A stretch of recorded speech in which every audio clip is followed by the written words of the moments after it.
everybody, so I'm here with a video to discuss the cost of fibromyalgia. Fibromyalgia is a musculoskeletal disorder that causes widespread pain, causes nerve pain, and it could also be debilitating. A lot of people are still unaware of the disorder, and even healthcare professionals doubt that it is a real disorder causing pain and the symptoms that it does cause. The purpose of this video is to urge people that if they do not know about the disorder, to do their own research and provide support for their loved ones who may be suffering from this invisible disorder. First thing I want to discuss is the alternative treatments like CBD, which is a big thing right now, CBD oil and CBD cream.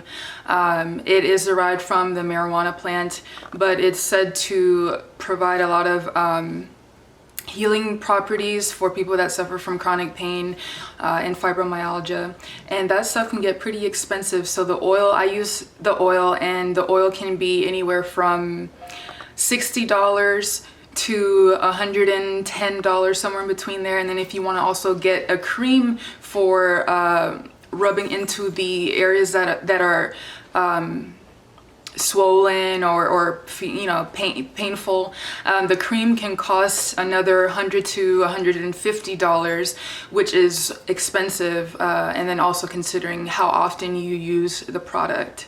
Another cost of fibromyalgia is yoga or seeing the chiropractor.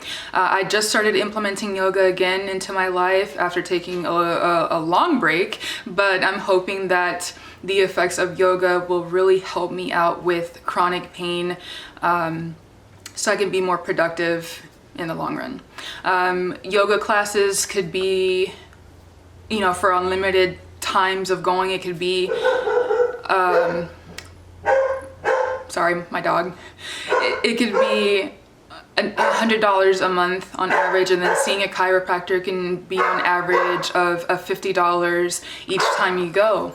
Another form of treatment is getting monthly massages. Monthly massages could be really beneficial, working out the kinks and the muscle tightness that one may have from fibromyalgia, and getting a massage can cost you know, from $80 to $110, and then obviously counting in additional tips or whatever other services you want to get. Another cost is seeing someone that does acupuncture, which is also another treatment for fibro or chronic pain and other disorders, but that could be costly as well if you do it as often as once a month. That could be easily $100 a month, and then if you want to do cupping, that could be an additional cost, of course.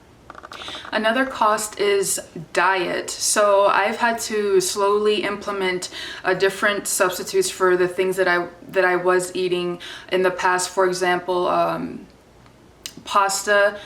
Regular pasta is said to cause inflammation and increase inflammation and intensify the pain, as well as breads and other carbs similar to pasta and bread.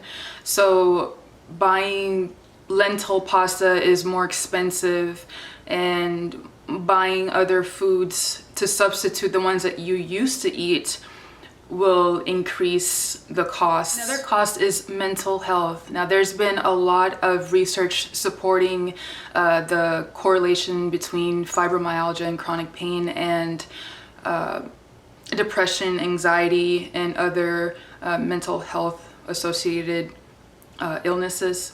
So that means that you'll have to, you know, have more visits to see a therapist, a psychiatrist, psychologist, receive medication. So that's, you know, if you have insurance that will cover that, and then having to pay more co-pays to go see these different healthcare professionals, possibly paying fees for the different medications that you'll be given, and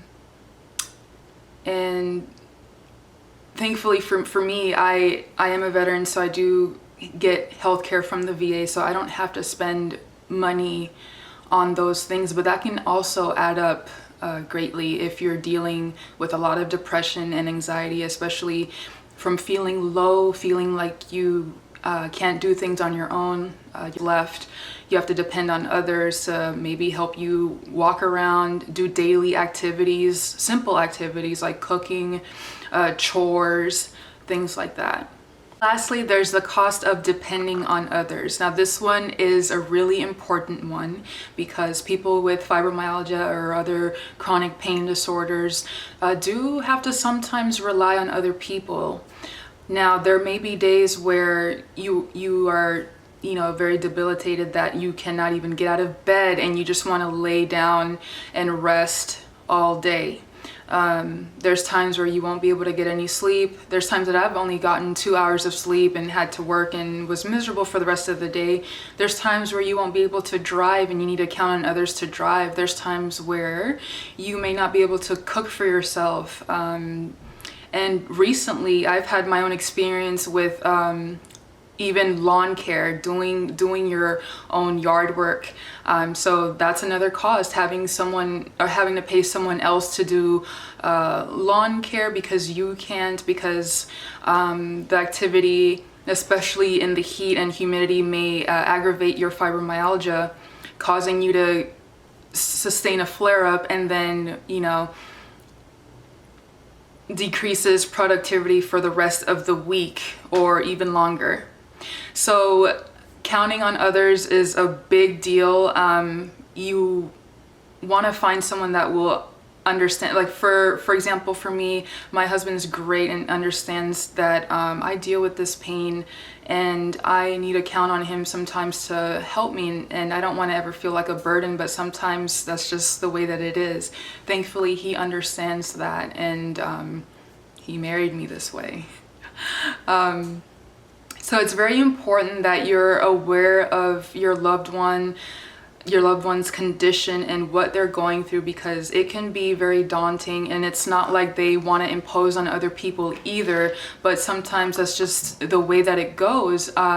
So at the end of the day, people look for understanding and support. So I urge you to do your research and provide as much support as you can to your loved ones that suffer from an invisible illness, chronic pain or fibromyalgia, because they can really use the support, and they don't want to be judged for not being able to deal with pain or other symptoms that come along with the disorder.